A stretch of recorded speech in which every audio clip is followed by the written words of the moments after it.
नमस्कार दोस्तों, कविता Yadav YouTube channel पर आप सभी का स्वागत है।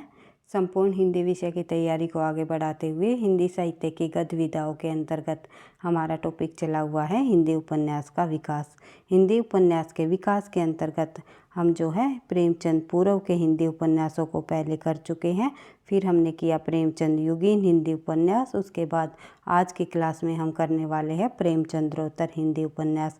आप सभी को पता है प्रेमचंद जी को केंद्र में रखकर हिंदी उपन्यास को वर्गीकृत किया गया। उसी को ध्यान में रखते हुए अभी हाल ही में होने वाली परीक्षाओं को थोड़ा ध्यान में रखते हुए उपन्यासों को से संबंधित जितने भी हमारी परीक्षा की दृष्टि से मोस्ट इम्पोर्टेंट तथ्य रहे हैं, महत्वपूर्ण बिंदु रहे हैं, उन्हीं को हम करेंगे। क्योंकि आप सभी को पता है उपन्यास का जो हमारा टॉपिक है वो मोस्ट इम्पोर्टेंट टॉपिक है भाई, और बार बार परीक्षाओं में पूछा जाता है। परीक्षा में उपन्यासों से संबंधित लगभग 4 से 5 प्रश्न आप लोगों को अवश्य देखने को मिलेंगे। तो जिस भी परीक्षा में हिंदी साहित्य संबंधी प्रश्न पूछे जाते हैं, NTA नेट की परीक्षा हो या किसी भी स्टेट के अंतर्गत होने वाली TGT PGT परीक्षा हो, सभी के लिए ये क्लास हेल्पफुल रहेगी। तो आज की क्लास के अंतर्गत हम शुरुआत करेंगे प्रेमचंद्रोत्तर हिंदी उपन्यासों की, क्योंकि प्रेमचंद पूर्व और युगीन उपन्यासों को हम पहले कर चुके हैं। अब बात कर लेते हैं प्रेमचंद्रोत्तर हिंदी उपन्यासों से संबंधित वे सभी महत्वपूर्ण बिंदु जो कि परीक्षाओं में पूछे जाते हैं।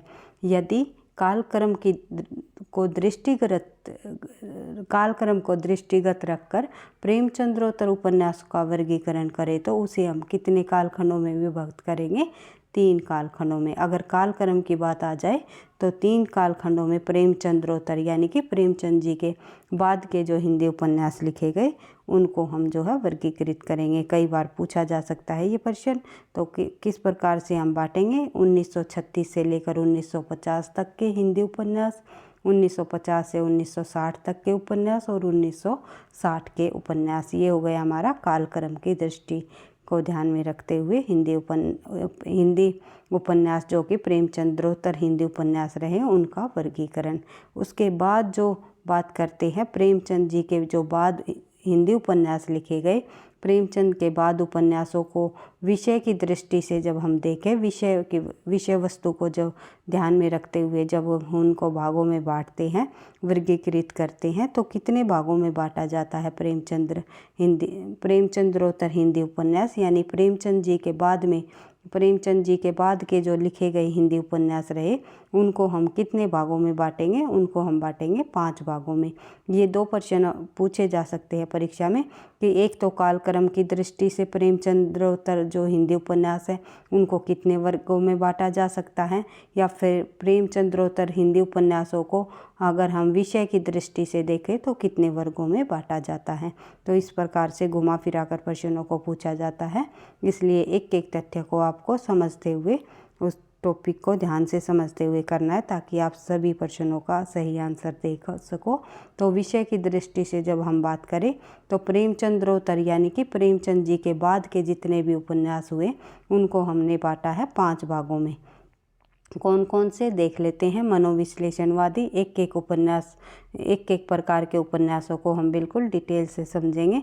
उनके उपन्यासकारों को द्वारा लिखे गए प्रसिद्ध उपन्यासों को देखेंगे ताकि परीक्षा में जो भी उपन्यास पूछ लिया जाए तो आप जो है बता सको। तो उसके बाद जो है ऐतिहासिक उपन्यास, प्रगतिवादी या मार्क्सवादी उपन्यास या आंचलिक उपन्यास, और उसके बाद जो है प्रयोगवादी उपन्यास।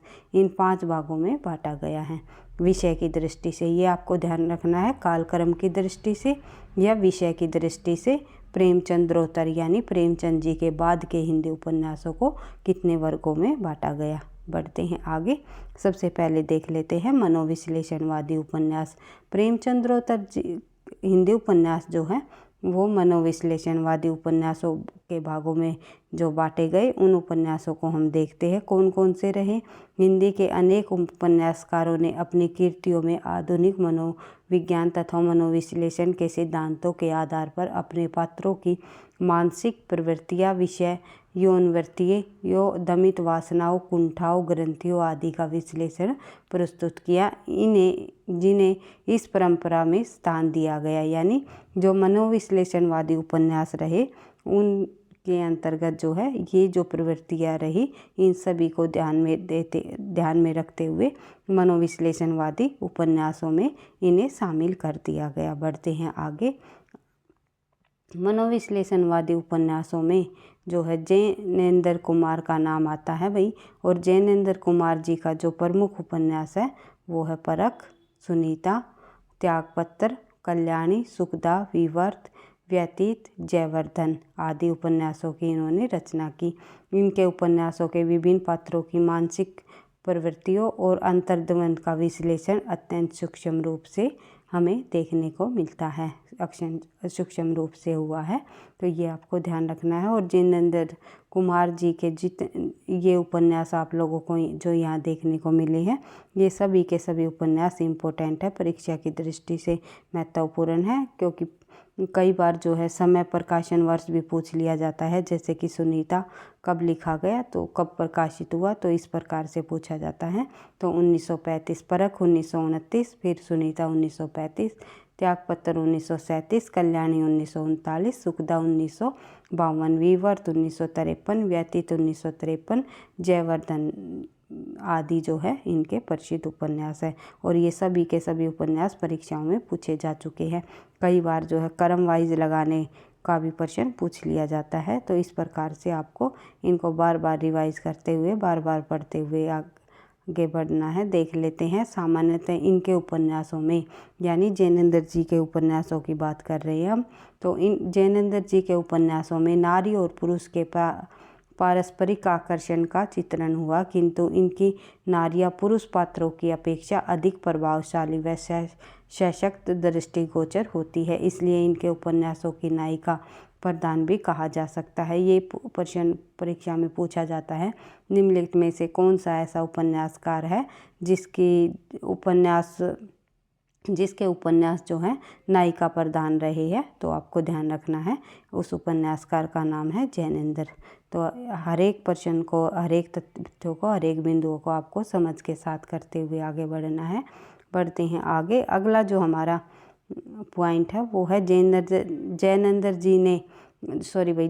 जी के जो पात्र है वे स्वयं कई बार लेखक की ही भांति अत्यधिक अस्पष्ट, अस्वाभाविक व विचित्र हो जाते हैं, अतः उनकी भावनाओं के साथ ही सभी परिस्थितियों में तारतम्य नहीं हो पाते।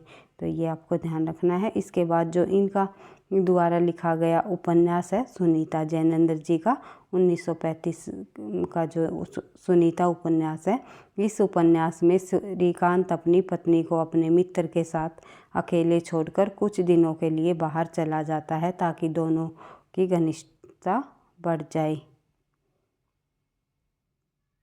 उसके बाद बढ़ते हैं आगे।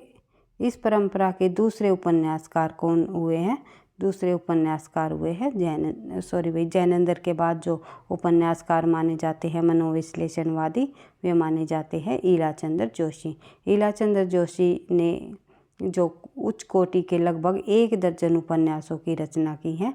इनके प्रमुख उपन्यास कौन कौन से हैं ईलाचंद्र जोशी के, वे हम देख लेते हैं। सन्यासी 1941, कई बार परीक्षा में पूछा जाता है, मोस्ट इम्पोर्टेंट है इनका ये उपन्यास सन्यासी, तो आपको ध्यान रखना है। सन्यासी 1941, पर्दे की रानी 1941, प्रेत और छाया 1945, फिर निर्वासित 1946, जिप्सी 1952, जहाज का पंछी 1955। तो इस प्रकार से ईलाचंद्र जोशी जी के ये उपन्यासों को भी आपको ध्यान रखना है। उसके बाद बढ़ते हैं आगे। अगला पॉइंट देखते हैं। इनमें फायर्ड, एडलर युग आदि मनोविश्लेषणकर्ताओं के सिद्धांतों के आधार पर काम, दम्भ यानी अक्कड़पन और आत्महीनता की ग्रंथि आदि के विभिन्न रूपों का चित्रण अत्यंत सूक्ष्म, यथार्थ व सजीव रूप में हुआ है। यानी कि फायर्ड, एडलर युग आदि का जो प्रभाव पड़ा है वो किन के उपन्यासों पर पड़ा है, इस प्रकार से परीक्षा में प्रश्न पूछा जाता है। तो उस उपन्यास का नाम है ईलाचंद्र जोशी। तो आपको ध्यान रखना है ईलाचंद्र जोशी। ईलाचंद्र जोशी जी के उपन्यासों पर फायर्ड और एडलर युग, जो ये पाश्चात्य विद्वानकार पाश्चात्य उपन्यासकार हुए हैं, इनका प्रभाव हमें देखने को मिला है, और जो कि ये भी जो है मनोविश्लेषणवादी उपन्यास रही हैं। उसके बाद देख लेते हैं आगे।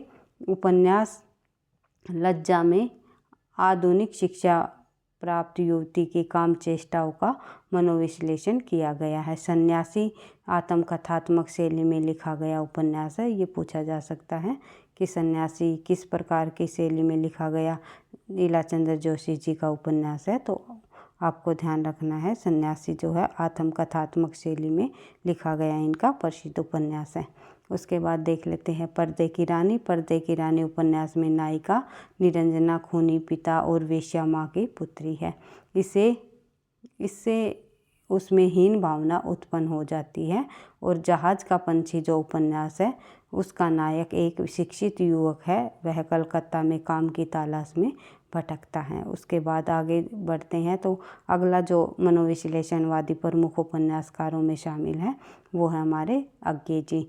सच्चिदानंद हीरानंद वात्स्यायन। अज्ञे कई बार पूरा नाम भी पूछ लिया जाता है, अज्ञे का पूरा नाम बताइए, तो आपको ध्यान रखना है सच्चिदानंद हीरानंद वात्स्यायन। अज्ञे ने भी अपने उपन्यासों में शेखर एक जीवनी नामक उपन्यास लिखा है। नदी के द्वीप अपने अपने अजनबी में यौन वृत्तियों को चित्रण किया है, जो कहीं कहीं अत्यधिक स्वाभाविक व असामाजिक भी हो सकते हैं। इसलिए उनकी जो कीर्तियों की प्रारंभ में पर्याप्त निंदा हुई थी, और जो अज्ञे जी की जो कीर्तियाँ लिखी गई थी शुरुआत में इनकी कीर्तियों की जो है काफ़ी निंदा की गई थी कि इस प्रकार के असामाजिक व अस्वाभाविक उपन्यास इन्होंने जो रचनाएं इन्होंने लिखी है, तो निंदा की गई थी।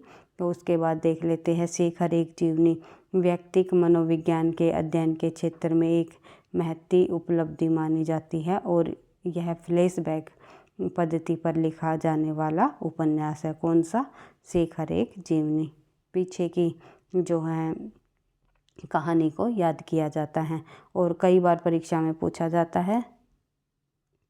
फ्लैशबैक पद्धति का मतलब होता है कि जो भी रचनाकार जो रचनाएं लिखते हैं वे कोई घटना का जब वर्णन करते हैं तो उस घटना में उसके पीछे की याद को दर्शाते हैं। पीछे का जो जीवन में जो भी घटनाएं घटी होती है उसको उसका सोच विचार के करते हुए जो है उस घटना के संबंध में वे लिखते हैं, और वे पीछे की अपनी कहानी को उसमें दर्शाते हैं। इसके बाद देख लेते हैं नदी के द्वीप। नदी के द्वीप कई बार परीक्षा में पूछा जाता है। ये इस नदी के द्वीप जो अज्ञे जी द्वारा लिखी गई रचना की विधा क्या है, तो आपको ध्यान रखनी है। विधा से संबंधित भी एक प्रश्न अवश्य ही परीक्षा में पूछा जाता है। तो इस नदी के द्वीप जो लिखी गई जो रचना है अज्ञे जी की, वो एक उपन्यास है। उसके बाद व्यक्तिवादी जीवन का दर्शन व्यक्ति इसमें किया गया है। व्यक्तिवादी और समष्टिवादी इस प्रकार से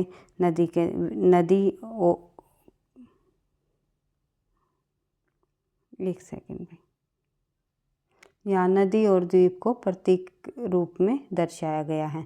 नदी को समष्टिवादी और द्वीप को व्यक्तिवादी बताया है। बढ़ते हैं आगे। अगला पॉइंट हम देखते हैं। उपन्यास अपने अपने अजनबी में अज्ञे ने मृत्यु से साक्षात्कार को उपन्यास का विषय बनाकर मानव जीवन और उनकी नियति का मार्मिक विवेचन किया है। उसके बाद देख लेते हैं आगे। अगला जो हमारे उपन्यास है वे है ऐतिहासिक उपन्यास। ऐतिहासिक उपन्यासकारों में बाबू वृंदावन लाल वर्मा, हजारी प्रसाद द्विवेदी जी, राहुल सांस्कृत्यायन जी और रागे राघव आदि प्रमुख हैं। और वृंदावन लाल वर्मा ने सामाजिक उपन्यास भी लिखे हैं, पर उनकी ख्याति विराट की पद्मिनी, झांसी की रानी, कचनार, मृगनयनी, अहिल्याबाई, माधोजी संध्या आदि ऐतिहासिक उपन्यासों से हुई है। उसके बाद देखते हैं हजारी प्रसाद द्विवेदी जी, जो कि एक प्रमुख ऐतिहासिक उपन्यासकार के रूप में प्रसिद्ध हुए हैं। उनके उपन्यासों में शामिल है बाण भट्ट की आत्मकथा 1946, चारूचंद लेख 1962। दोनों उपन्यासों में 6वीं-7वीं शताब्दी के पतनोन्मुख भारत की सभ्यता एवं संस्कृति का चित्रण अत्यंत सूक्ष्म व सजीव रूप से हुआ है। उसके बाद राहुल सांस्कृत्यायन, जो कि यात्रा वृत्तांत के लिए काफ़ी प्रसिद्ध हुए हैं। यात्रा वृत्तांत के लिए काफ़ी प्रसिद्ध हुए हैं। यात्रा साहित्य इन्होंने काफ़ी लिखा है, जैसे तिब्बत की यात्रा, यूरोप की यात्रा आदि। इन्होंने जो है काफ़ी जगह जगह पर घूमकर जो है यात्रा साहित्य इन्होंने लिखा है, और घुमक्कड़ शास्त्र नामक भी इन्होंने रचना की है। बढ़ते हैं आगे, देख लेते हैं राहुल सांस्कृत्यायन के जो उपन्यास है उसमें शामिल है सिंह सेनापति 1944, जयोदय 1944 आदि है। सिंह सेनापति और जयोदय राहुल जी के प्रमुख ऐतिहासिक उपन्यास में शामिल है, और इनमें क्रमशः लिच्छवीगण और योद्धयगण के संघर्ष को चित्रित किया गया है। रागे राघव के उपन्यास में मृदों का टीला 1948 और अंधेरे में के जुगनू 1953, यशोधरा जीत गई 1954 आदि ये जो है रागे राघव जी के उपन्यास है। तो रागे राघव जी के उपन्यास भी कई बार परीक्षा में पूछे जाते हैं, जैसे कि मुर्दों का टीला, अंधेरे के जुगनू, यशोधरा जीत गई। इस प्रकार से इन उपन्यासों को परीक्षा में कई बार पूछ लिया जाता है। रागे राघव ने मुर्दों का टीला में जो मोहनजोदड़ो के समय की सामाजिक और राजनीतिक साहित्यिक परिस्थितियों व वातावरण का चित्रण किया है। अंधेरे के जुगनू में महाभारत काल का एवं यशोधरा जीत गई में बौद्ध युग का जो है उन्होंने चित्रण किया है। तो इन सभी की विषय वस्तु को भी ध्यान रखना है कि किस उपन्यास के अंतर्गत किस कथा को दर्शाया गया है, क्योंकि आजकल जो परीक्षा में प्रश्न पूछे गए हैं थोड़े से डेप्थ प्रश्नों को पूछा जाने लगा है, कि पूछ लिया जाता है कि इस उपन्यास की जो है कथा वस्तु निम्नलिखित में से क्या रही है, तो किस समस्या को इसमें दर्शाया है। तो इस प्रकार से प्रश्नों को आपको हर एक प्रश्नों को ध्यान से समझ के साथ पढ़ते हुए आगे बढ़ना है। फिर है हमारे आंचलिक उपन्यास। आंचलिक उपन्यास में हम देख लेते हैं कौन कौन से प्रसिद्ध आंचलिक उपन्यास हुए हैं, किस उपन्यासकार ने कौन सा आंचलिक उपन्यास लिखा है, जो कि परीक्षाओं में पूछे जाते हैं। आंचलिक उपन्यासों की परंपरा का विकास 1950 से हुआ। आंचलिक संज्ञा का जो आविष्कार है फणीश्वर नाथ रेणु द्वारा उनके उपन्यास मैलांचल 1954 की भूमिका में हुआ। परंतु इस परंपरा का सूत्रपात की बात करें तो नागार्जुन के उपन्यासों में पहले ही हो चुका था। 1954 में फणीश्वर नाथ रेणु जी द्वारा लिखा गया मैलांचल पहला उपन्यास माना जाता है, लेकिन 1952 में जो है एक उपन्यास लिखा गया था नागार्जुन जी द्वारा, उसका नाम है बलचनामा। तो इस उपन्यास के ये भी एक आंचलिक उपन्यास रहा था। तो इस उपन्यास के द्वारा ही सूत्रपात माना जाता है, किसके द्वारा, बलचनामा के द्वारा जो है, जो कि नागार्जुन जी द्वारा लिखा गया। इस उपन्यास से ही जो है आंचलिक उपन्यासों का सूत्रपात माना जाता है। सूत्रपात की बात आ जाए तो बलचनामा का नाम आएगा भी, और अगर पहला उपन्यास पूछ लिया जाए पहला आंचलिक उपन्यास कौन सा है, तो वो होगा हमारा फणीश्वर नाथ रेणु का मैलांचल। इन दोनों प्रश्नों को अलग अलग ध्यान रखना है, किस प्रकार से परीक्षा में प्रश्न पूछा गया है। बढ़ते हैं आगे, तो नागार्जुन जी की सबसे पहले बात कर लेते हैं। नागार्जुन के उपन्यास में शामिल है रथीनाथ की चाची 1948, उसके बाद बलचनामा 1952, नई पौध 1953, बाबा बटेश्वरनाथ 1954, वरुण के बेटे 1957 आदि इनके प्रसिद्ध उपन्यास रहे हैं।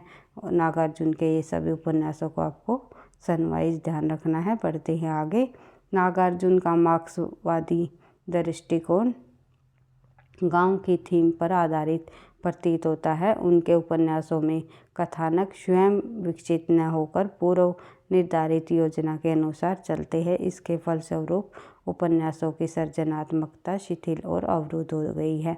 रथीनाथ की चाची उपन्यास मिथिला के जनजीवन की कथा को चित्रित करता है, और बलचनामा एक गरीब किसान के बेटे बलचनामा की दुख दर्द भरी कहानी है। नई पौध उपन्यास में मिथिला के सौराष्ट्र मेले के कारण बेमेल विवाह को दर्शाया है, और वरुण के बेटे उपन्यास में मिथिला के मछुआरे जीवन को चित्रित किया है। तो इनके जो विषय वस्तु रही है उपन्यासों की कथा वस्तु रही है भाई, इनकी कथा वस्तु को भी आपको ध्यान रखना है कि किस कथा से संबंधित रही है, क्या विषय रहा है, किस समस्या को दर्शाया है। इन सभी बिंदुओं को आपको ध्यान से समझकर पढ़ते हुए चलना है। बढ़ते हैं आगे। अगला पॉइंट हम देखते हैं।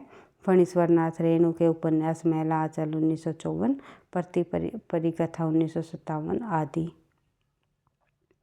रहे हैं। और मैला आंचल में रेणु जी के किसान जमींदार संघर्ष तथा राजनीति आंदोलन का चित्रण किया गया। प्रति परिकथा में जो है जमींदारी प्रथा के अंत, नए बंदोबस्त, भूमिदान, ग्रामीण नेताओं के अभ्युदय, नेताओं के स्वार्थ परायणता, राजनीति पार्टियों की धांधली आदि का चित्रण भी हमें इनमें देखने को मिलता है। और उसके बाद जो अन्य आंचलिक उपन्यासकार व उनके उपन्यास रही है उनको भी देख लेते हैं, क्योंकि एक प्रश्न यहाँ अवश्य परीक्षा में पूछा जाता है, निम्नलिखित में से कौन सा आंचलिक उपन्यास है या कौन सा आंचलिक उपन्यास नहीं है।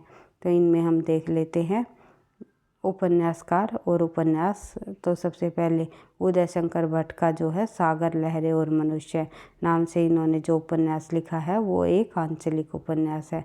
उसके बाद राही मासूम रजा द्वारा लिखा गया आधा गाँव आंचलिक उपन्यास है। शिव प्रसाद सिंह द्वारा लिखा गया अलग अलग वैतरणी एक आंचलिक उपन्यास है। रामदास मिश्र जी द्वारा लिखा गया पानी के पचीर आंचलिक उपन्यास है। विवेकी राय जी द्वारा लिखा गया बबूल एक आंचलिक उपन्यास है। और राजेंद्र अवस्थी जी द्वारा लिखा गया जंगल के फूल आंचलिक उपन्यास है। और हिमांशु श्रीवास्तव जी द्वारा लिखा गया रथ के पहिए भी एक आंचलिक उपन्यास माना जाता है। तो इस प्रकार से ये सभी इन आंचलिक उपन्यासों को ध्यान रखना है। ये जो आंचलिक उपन्यास है एक प्रश्न अवश्य ही परीक्षा में हमें देखने को मिलता है। आंचलिक उपन्यासों से संबंधित तो लगभग कम से कम हमें 4 से 5 प्रश्न परीक्षा में अवश्य ही देखने को मिलते हैं।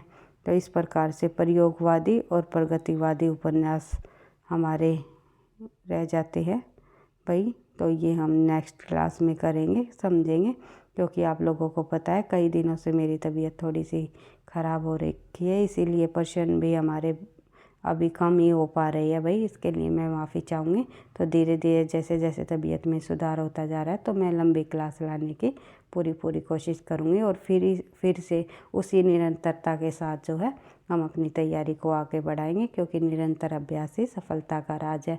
अधिक से अधिक प्रश्नों का अभ्यास करते हुए अधिक हिंदी परीक्षा में पूछे जाने वाले उन सभी महत्वपूर्ण बिंदुओं को देखते हुए, करते हुए, समझते हुए हम अपनी तैयारी को आगे बढ़ा रहे हैं। जो भी बच्चा DEET+B TGT PGT हिंदी विषय की तैयारी कर रहा है तो हमारे साथ जुड़ करके अधिक से अधिक प्रश्नों का अभ्यास करते हुए उन सभी महत्वपूर्ण बिंदुओं को ध्यान में रखते हुए जो कि परीक्षाओं में पूछे जाते हैं, उसी प्रकार से हम अपनी तैयारी को आगे बढ़ा रहे हैं DEET+B के पाठ्यक्रम के अनुसार। तो आपको वीडियो पसंद आई तो लाइक करना, दोस्तों के साथ शेयर करना, चैनल पर पहली बार हो तो सब्सक्राइब कर लेना। हर रोज़ हिंदी विषय से संबंधित एक क्लास हम जो है लेकर के आते हैं। तो हमारे साथ जुड़कर अपनी तैयारी को हिंदी विषय से संबंधित आगे बढ़ा सकते हो और NTA NET की परीक्षाओं के लिए भी हेल्पफुल रहेंगे। और जो कोई अदर किसी भी स्टेट के अंतर्गत होने वाली हिंदी विषय से संबंधित सभी परीक्षाओं के लिए ये क्लास हेल्पफुल रहेगी। तो एक बार फिर से मैं आपको कहना चाहूँगी, वीडियो पसंद आती है तो आप लाइक और कमेंट अवश्य किया करो भाई, क्योंकि आपके लाइक और कमेंट से ही जो है मुझे नेक्स्ट क्लास बनाने का मोटिवेशन मिलता है। पढ़ते रहना, आगे बढ़ते रहना। थैंक यू, धन्यवाद।